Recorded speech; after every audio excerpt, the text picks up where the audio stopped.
listening to Coffee and Conversation with Recovery Advocate Network, the nonprofit organization that strives to address the staggering disparity in resource availability for individuals suffering from mental health disorders, processing disorders, addictions, trauma healing, and sexual identity challenges.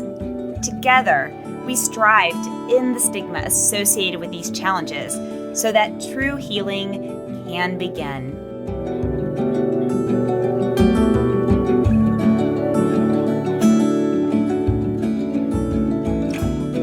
Welcome back to Coffee and Conversations Between the Lines Blog Club series. This is episode number 38, where actor Jeremy Sisto will read Joshua Young's blog post entitled Resilience, Bouncing Back from Life's Challenges. Jeremy Sisto has been appearing in movies and television programs for decades. Jeremy made his feature film debut while in high school playing Kevin Kline's son in the ensemble drama Grand Canyon. Since then, Jeremy has starred in numerous films such as Clueless, White Squall, Suicide Kings, Jesus, 13, and Waitress.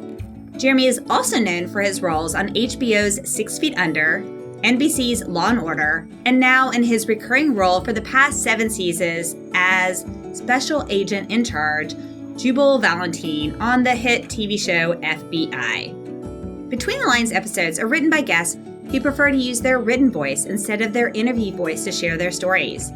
Each author has submitted a blog, and then one of our resident teams or an actor or actress will read and record it for them. As a reminder, the views expressed in any blog are the views of the author, and the purpose is to provide a safe place for the author's voice to be heard. So, what are we waiting for? Fill up your coffee, sit back, and let's get started.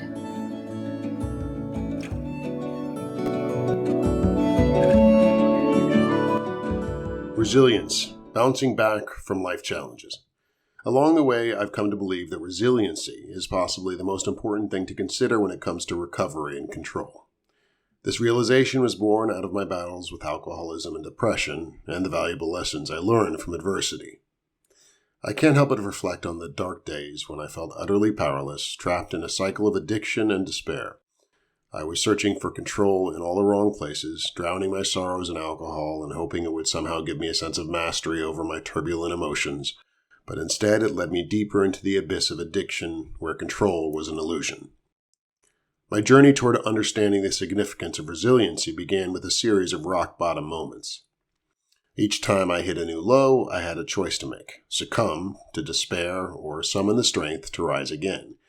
It was during these moments that I started to recognize the power of resilience. I learned that resilience isn't about avoiding adversity, it's about facing it head-on and emerging stronger.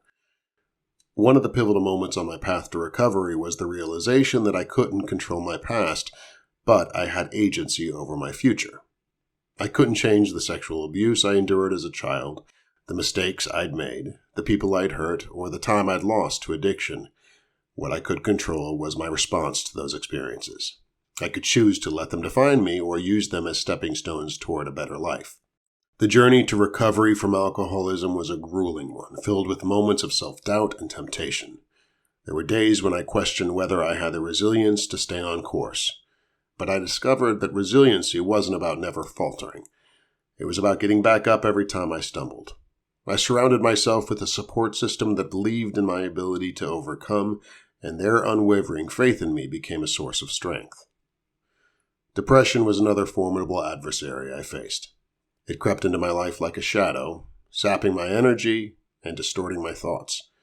At times it felt as though I had no control over my own mind. I sought professional help, and through therapy and medication, I slowly began to regain a semblance of control over my mental health. However, it was in the setbacks and relapses, the moments when it felt like I was losing control all over again, that I truly understood the importance of resilience. Each setback was an opportunity to learn, to adapt, and to become more resilient. It was as if I was strengthening my emotional muscles, becoming better equipped to face life's challenges. It is important to state again that resilience is not about avoiding adversity. It is about facing it head-on. It is the courage to ask for help when needed, and the strength to keep going when things seem impossible. It is the unwavering belief that even in the darkest of times, there is a path forward. As I cultivated resilience, I found that it acted as a buffer against the onslaught of depression. It didn't make the storm disappear, but it provided me with the tools to weather it more effectively. I began to see that depression was not an insurmountable foe, but a challenge that I could confront. I started to view resiliency as a dynamic force, a skill that could be honed and improved with time. It wasn't about rigidly controlling every aspect of my life, but about having the inner fortitude to weather the storms that inevitably came my way. It was about bouncing back from setbacks with newfound wisdom and determination. Over the years, I've come to realize that resiliency is possibly the most important thing to consider when it comes to control, because it's the bridge between the things we can change and the things we can't. It's the difference between feeling powerless in the face of adversity and having the strength to persevere. It's the recognition that control isn't about avoiding setbacks, but about navigating them with grace and determination. Today, as I look back on my journey, I see how far I've come. I've learned that true recovery and control lies in the ability to adapt, to bounce back, and to keep moving forward, no matter how many times life throws a curveball. Resiliency has become my greatest asset, a beacon of hope in the darkest of times. In my struggles with alcoholism and depression, I've discovered that recovery and control isn't about mastering every aspect of life. It's about mastering the art of resilience. And in that mastery, I found the strength to live a life that is not defined by my past, but shaped by my ability to overcome and thrive. We all must recognize that building resilience is an ongoing process. It's not about being immune to stress or setbacks, but about developing the capacity to bounce back. Be patient with yourself and acknowledge that setbacks are a normal part of the journey. Building resilience takes time and effort, but it's a valuable investment in your overall well-being.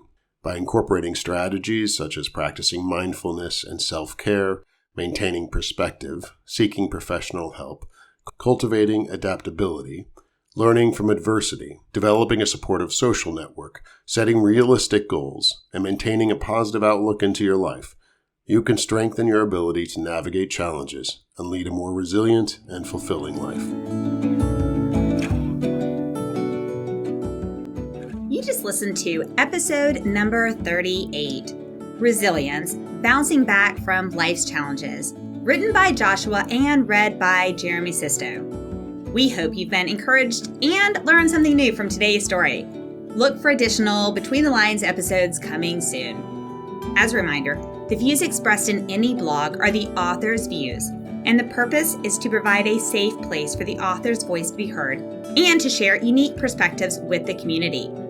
If you want to share your experiences or expertise, we encourage you to be a future guest by emailing us at podcast@recoveryadvocatenetwork.org or submit a blog post by emailing blog@recoveryadvocatenetwork.org.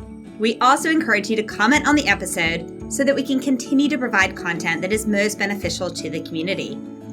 We are proud that every individual working with RAND does so on a 100% volunteer basis. You can support the mission by clicking that subscribe, the icon to like it, and that reminder notification to make sure you don't miss a single future episode. We hope you'll also connect with us at www.recoveryadvocatenetwork.org, where you can donate to the mission, read blog posts, and stay in the loop about upcoming events. Definitely make sure you follow us on Facebook and Instagram at Recovery Advocate Network, on Twitter or X at Rand to Wellness, and on TikTok at Recovery Advocate Network. Oh, and LinkedIn, also at Recovery Advocate Network. So, listeners, pause what you're doing right now, subscribe, follow us, give us a 5-star rating. Whatever platform you're on, please do these things, provide us feedback, but most importantly, share these episodes with your friends. You never know whose heart you will touch.